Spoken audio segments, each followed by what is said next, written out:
بسم اللہ الرحمن الرحیم۔ شروع کرتا ہوں اللہ کے پاک نام سے جو بہت بڑا مہربان نہایت رحم والا ہے۔ دیکھتی آنکھوں سنتے کانوں کو السلام علیکم۔ بہنوں بھائیوں، بزرگوں، دوستوں، آج کی ہم اس اسلامی تعلیمی ویڈیو میں ہم ایمان کے اصول اور نیت کے 4 الگ الگ درجات بیان کر رہے ہیں۔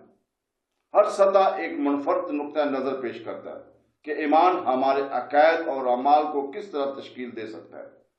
براہ کرم ہمارے ساتھ رہے اور مکمل ویڈیو دیکھیں، کیونکہ ہم ایمان کی باریکیوں کو بیان کر رہے ہیں، اس کے بنیادی اصول اور نیتوں کا جائزہ لے رہے ہیں جو ہمارے روحانی سفر کی رہنمائی کرتے ہیں۔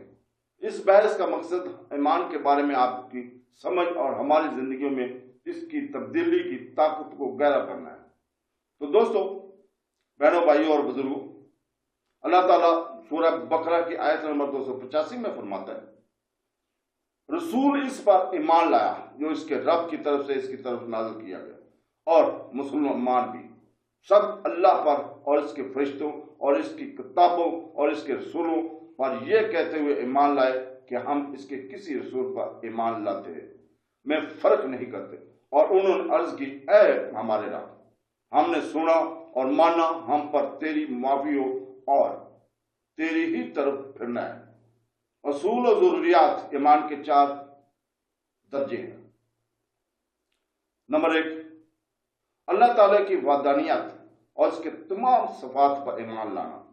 نمبر 2، فرشتوں پر ایمان لانا، اور وہ یہ ہے کہ یقین کرے اور مانے کہ وہ موجود ہے، معصوم ہے، پاک ہے، اللہ تعالیٰ کے اور اس کے رسولوں کے درمیان احکام اور پیغام کے واسطے ہیں۔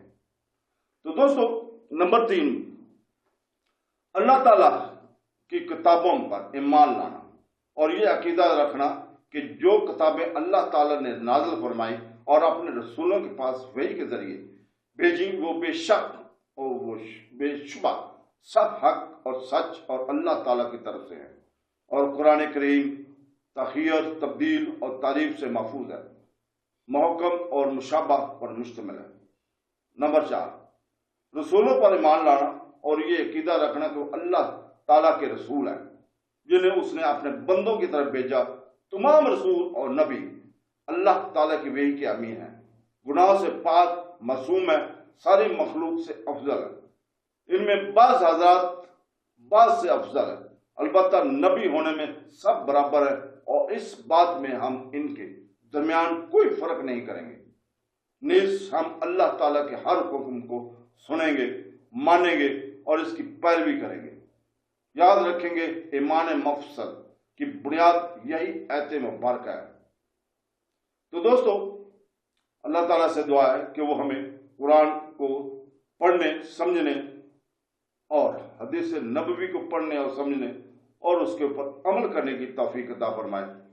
آمین ثم آمین۔ اللہ حافظ۔